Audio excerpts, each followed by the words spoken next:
Urukiko rwa gisirikare rwa Butembo mu ntara ya Kivu y'Amajyaruguru ruri kuburanisha abantu 92 barimo abasirikare 45 ba Repubulika Iharanira Demokarasi ya Kongo bashinjwa ibyaha bitandukanye birimo gufata abana ku ngufu. Nkuko byasobanuwe n'ubushinjacyaha bwa gisirikare, bashinjwa ibindi byaha bikomeye birimo gushimuta abana ndetse no kwambura abantu bakoreshejwe imbaraga. Ibi byaha byakorewe muri teritwari ya Rubero hagati ya 2021 na 2024 bikorerwa abantu 93 barimo abana 85 bafite imyaka iri hagati y'2 ndetse na 17.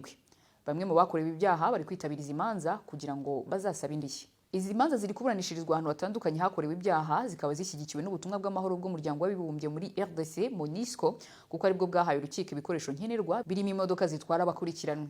Izi manza zatangiye kuwa 26 Kamena 2025. Biteganyijwe ko zizamara iminsi 10 kandi abazahamwa n'ibi byaha bakazakatirwa ibihano bitandukanye bigera no ku gifungo cya burundu.